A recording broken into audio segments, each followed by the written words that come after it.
Welcome to my YouTube channel. I'm Rosie and that's the name of my channel. In this video I would like to talk about prostitution and why is it so taboo. I've made some notes to help prompt me, so I might look down just to let you know. So I'm going to give you a brief history from a little research that I have done and then explain to you why I'm so interested in this topic.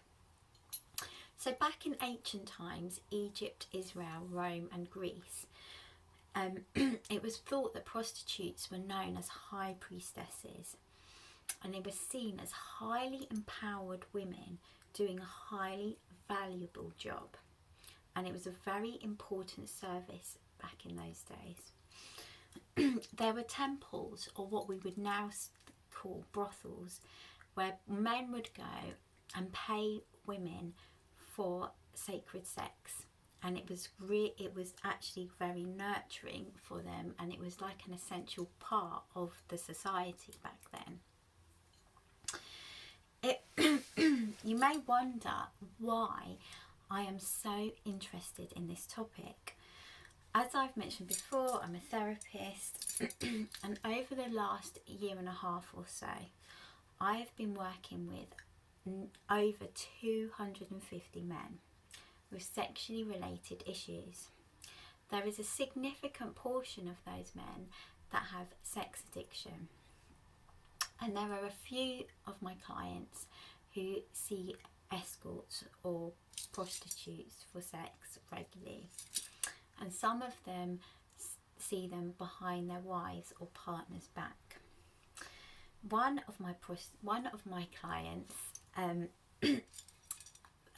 phoned me. This for a paid therapy session. This was before the lockdown, and he was in a long-term relationship at the time, and he was away on a work trip, and he wanted to phone for an escort to provide him with sexual services, and he actually was phoning me for me to give him permission to do it behind his wife's back, his partner's back. I didn't give him permission, and I obviously told him he has to take responsibility for his behaviours and actions, and we went through some different things about why he has the urge. He also has feelings of deep guilt whenever he did do this behind his partner's back. So we went through some things, and he actually was able to not phone for a escort to provide him with sexual services at that time, so that worked really well. With my work, even though I talk a lot about sexual behaviours with my clients, some which would be deemed to be dysfunctional, and I've actually had to phone the police and contact them about certain things. Some of my clients also have asked if I would ever do practical sexual therapy.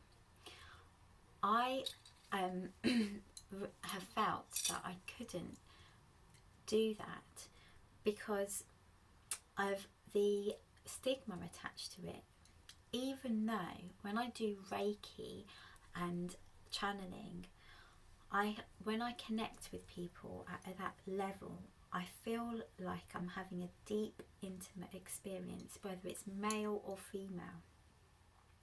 And I feel it's so deep, I connect in with their soul and their whole persona, that afterwards I feel like there's been an energy exchange, and the only thing that I can compare it to is sex.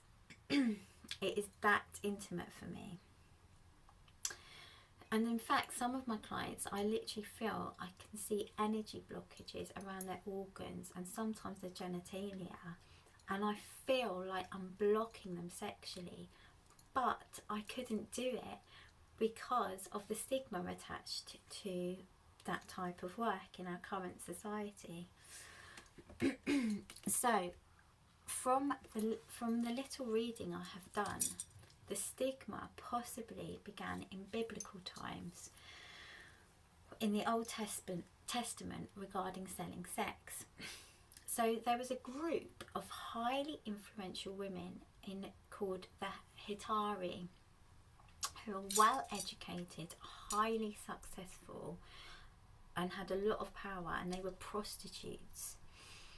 And it was believed they began to get involved in political matters, which was very rare and unheard of that time, for women to get involved in such matters.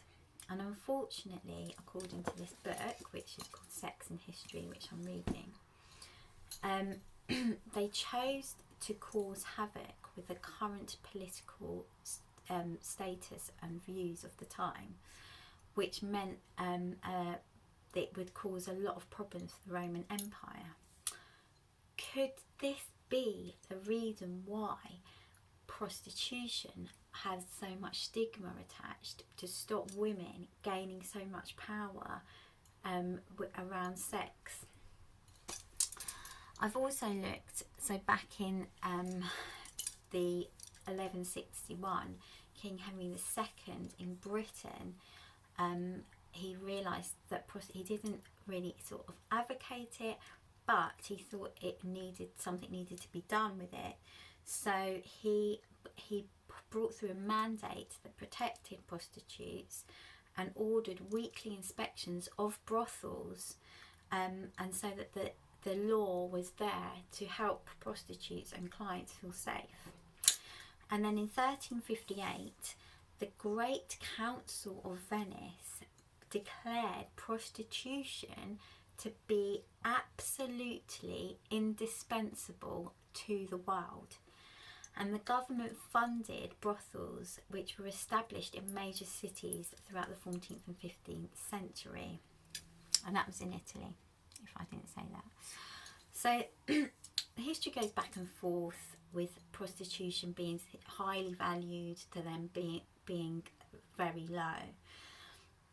Nowadays in Germany, the government actually recognised prostitution as a profession and they have brothels there where there are contracts made, again to protect the prostitutes and the clients, and they are required to do regular health checks to show certification.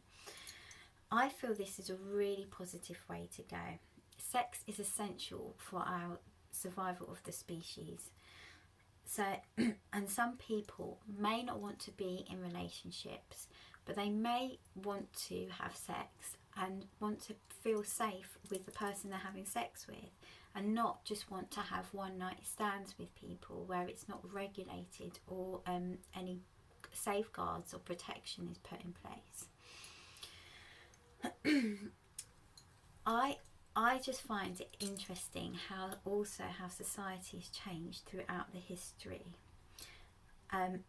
Maybe it will revert back again, and we will really value prostitutes, and we will see them as an essential part of society, like being a teacher, a doctor, a lawyer, or a surgeon. Food for thought, maybe. Thank you so much for watching. God bless, namaste, and lots of love.